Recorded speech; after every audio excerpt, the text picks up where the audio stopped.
Saludo hasta ahora a María Lucía Jaimes, nuestra analítica política permanente de esos temas de coyuntura nacional. Buenos días, María Lucía, ¿cómo está? Hola, Jair, ¿cómo van? Bien, muchas gracias. María Lucía, bueno, lo primero es, por favor, su concepto frente a nuevas revelaciones que pensábamos que todo ya había acabado con el despido de Laura Saravia del gabinete de Armando Benedetti, pero arranca nuevamente terremoto que parece mucho más de mayor escala. Bueno, pues han sido unas horas algo congestionadas en las redes sociales, mensajes convulsionados, estamos frente a una guerra también de tweets entre el presidente, entre Benedetti y medios de comunicación, la oposición. Vemos también una oposición dividida frente a qué es lo que se debe hacer en este momento, a cómo debe actuar el presidente. La ciudadanía está también un poco confundida, la oposición está llamando a las calles, el gobierno nacional sigue llamando a las calles para mantener las reformas. Vemos un Congreso que está completamente paralizado y luego de estos audios seguramente lo estará más, faltando pues menos de un mes para terminar esta legislatura, lo que quiere decir que varias de las reformas del gobierno pueden estar en peligro de que se archiven y que no se discutan ni siquiera en un primer debate con todo esto que está sucediendo. Entonces creo que van a tener muchas implicaciones en esta semana frente al panorama político y cómo se mueve el tablero.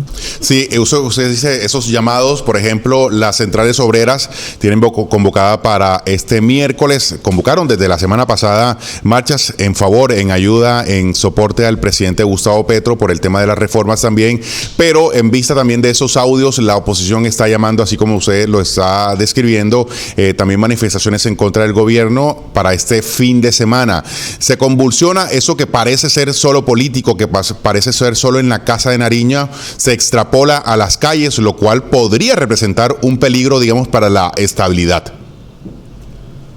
Exacto. Mucha gente está diciendo que esto se parece a lo que sucedió en su momento con el proceso 8000 y de qué es lo que puede pasar al presidente Gustavo Petro legalmente. Creo que esto ya tiene que ir a esas instancias legales y no quedarse en los chismes de las redes sociales, en las declaraciones de un tuit o del otro, sino que si realmente está sucediendo algo que pueda inculpar al presidente, a la campaña presidencial y a todo lo que pasó, pues tiene que hacerse cargo el ente competente en este caso. Ya Benedetti no es funcionario del gobierno, Laura Saravia tampoco es funcionaria del gobierno, Gustavo Petro no debe hacer nada más sino darle explicaciones al país y rendirla ante la justicia.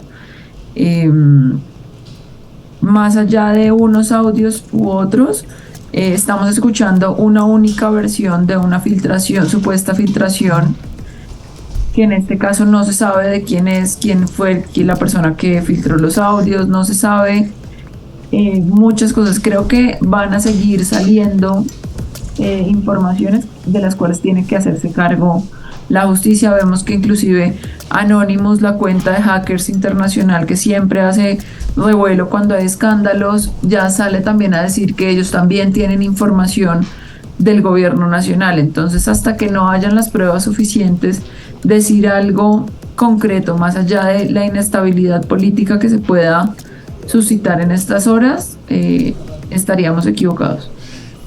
¿Está pagando el gobierno Petro esas alianzas que hizo para llegar a la Casa de Nariño, a la presidencia, donde se unió con esos personajes que representaban la política nacional y que en un principio eran ajenos a ese progresivismo que desde la alcaldía, cuando Petro era alcalde de Bogotá, ya empezaba a ser fuertemente políticamente, y que después de dos intentos por llegar a la presidencia no fructificó, y este tercer intento donde sí lo logra, pero lo hace uniéndose a estos partidos o a algunos políticos que tiempo atrás eran fuertemente cuestionados.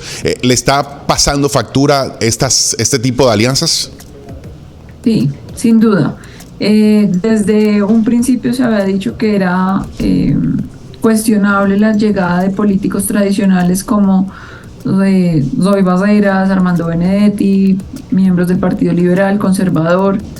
Sin embargo, las bases petristas en su momento los recibieron bien. Vimos anoche trinos que salían nuevamente de senadores como María José Pizarro, que daba hoy la bienvenida a Benedetti a esta construcción del cambio, pero pues las prácticas tradicionales vemos que continúan. En los audios justamente Benedetti habla de palabras como amenaza, como que sin él no hubiera sido posible, y es algo que creo que todos de una manera u otra reconocemos, que sin la entrada de estos personajes a la campaña de Gustavo Petro, seguramente él no sería presidente ahora. Entonces, no por algún tema legal, sino nomás en términos de coordinación, de discurso, del debate, de las giras, de la programación, que todos veíamos que Gustavo Benedetti estaba al lado de él en esta campaña. Sí creo que es un poco le están cobrando factura de todo lo que sucedió, y vamos a ver cómo en imagen se va a reflejar esto la próxima semana en las mediciones semanales de la imagen del presidente y de su credibilidad. Vemos que ya llega en la medición del último miércoles de Inbamer a un 26% de aprobación. Hay que esperar qué pasa la semana siguiente, cuál es la reacción de la ciudadanía y de ese apoyo popular con el que él siempre ha contado más allá de la clase política. Es decir, si la gente no le sale a las calles en apoyo, eso va a tener un impacto político en su imagen, digamos, en su poder de gobernanza. Creo que también puede ser una forma de medir cómo está el nivel de convocatoria con la gente, con el pueblo, por parte del presidente Petro. Exactamente. Además que, pues recordemos que ya no quedan partidos de gobierno tampoco. La U, los liberales, los conservadores salen de la coalición de gobierno. Cambio Radical se declara en oposición. Entonces el panorama político está complicado también para tener un respaldo tanto de la ciudadanía como de la clase política. Y justamente su expertise, sobre todo en el legislativo, esto podría ser como la estocada final a estas grandes 3 reformas que impulsa el gobierno, sobre todo la de salud, que la que más había avanzado un poco, ya estaba en plenaria de Cámara. Las otras 2 apenas iban a iniciar debate, y la otra apenas iba a ser radicada su ponencia. Me refiero a la pensional. Sí, además que por tiempos ya vemos que está justa de tiempos cualquiera de las reformas para pasarse. Los consensos que se habían logrado le va a costar un poco más a los ministros de turno, como el de salud, la ministra de Trabajo, el ministro del Interior, lograr convencer ese a uno los votos que querían, que ese era el plan, que ir no por partidos, sino uno a uno los congresistas para lograr ese apoyo. Creo que con los escándalos de este fin de semana va a ser aún más complicado que estas reformas puedan aprobarse. Y de cara a el próximo 20 de julio y a la posición que ha tomado los partidos, tampoco hay claridad frente a cuál puede ser ese futuro legislativo de las reformas del presidente Gustavo Petro. Bueno, María Lucía, finalmente, la ciudadanía, eso es ya más a la reflexión. Digamos, el presidente Petro la semana pasada estaba sacando pecho de algunos indicadores que daban cuenta un poco sobre el camino en términos económicos de bienestar a la gente, que le estaba yendo bien. Hay algunos analistas que han apuntado que esos buenos indicadores, sobre todo macroeconómicos positivos para Colombia, no necesariamente eran por decisiones del actual gobierno, sino que eran efectos de decisiones del gobierno anterior. Pero digamos, eso es otra discusión. Pero ahora se enfrenta a una guerra política, digamos, que eso para la gente que puede ser ajeno, puede ser distante, eso a la gente cómo le puede afectar. ¿Puede esto afectar, digamos, el caminado de la forma de trabajar del gobierno, que estos desgastes políticos en los que se va a enfrentar el gobierno pueden tener algún tipo de impacto en el bienestar de la gente? Eso, digamos, tratando de aterrizar el tema, porque mucha gente cree que estos temas políticos, estas guerras a ese nivel, son de allá y no me pegan acá. Sí, todo, absolutamente todo afecta. En primer lugar, pues lo que acabamos de decir, las reformas que se habían prometido, por las cuales las personas votaron en últimas, que es lo que les afecta en su cotidianidad, de saber cómo pedir una cita médica, si realmente se aprueba la reforma a la salud o no. Creo que sería el primer impacto. Temas como que suba o baje el dólar por la confianza inversionista en el país. ¿Cómo puede afectar esto el tema empresarial? Si de pronto, al ver que hay una inestabilidad política, el sector privado decide hacer despidos, como hemos visto que sucedió cuando se anuncia la reforma laboral. Creo que más allá de enterarnos de estos chismes políticos de los altos funcionarios, es ver qué es lo que puede suceder si realmente pasa algo con el presidente. Muchos sectores están pidiendo la renuncia. Eso en general para el país y para el ciudadano no está bien. Necesitamos instituciones sólidas, que se pueda creer en los políticos, que se pueda creer en todas las entidades de las cuales están a cargo de nuestro bienestar. Y pues principalmente es entender que esto es algo que de una manera u otra nos afecta a todos. Principalmente creo que temas como los precios en los alimentos, lo que hemos visto de la subida del galón de la gasolina, todos esos son efectos colaterales que tiene nuestros temas políticos que han sucedido en las últimas semanas, y que es lo que afecta de primera mano a todos los colombianos.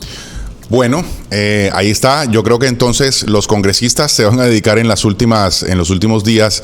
Ya quedan la legislatura terminada el 20 de junio. No creo tampoco que vaya a haber extraordinarias. No creo que le vayan a aceptar eso al gobierno frente a lo que hoy está ocurriendo. Así que el receso legislativo se anticipó.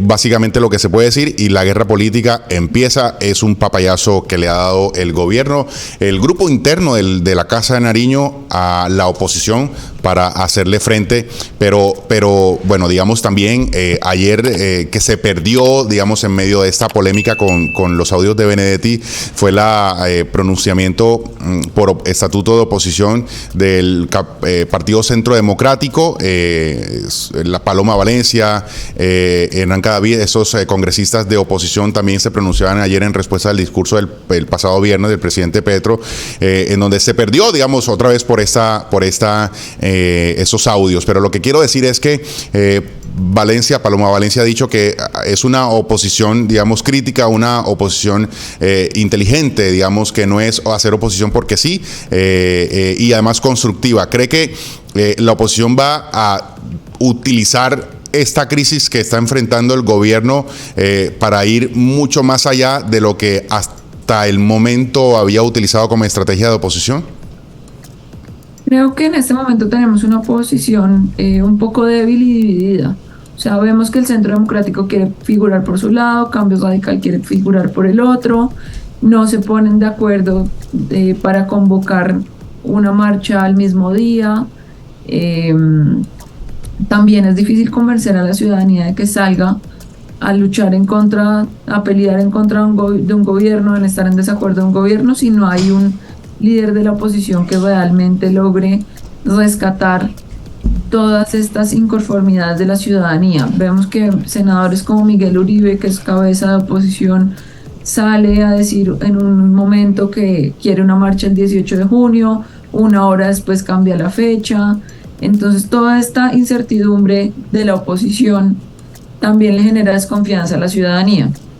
Creo que a nivel de estrategia política podrían organizarse y aprovechar la coyuntura, pero creo que en este momento sigue faltando ese liderazgo que realmente pueda hacerle contrapeso al gobierno.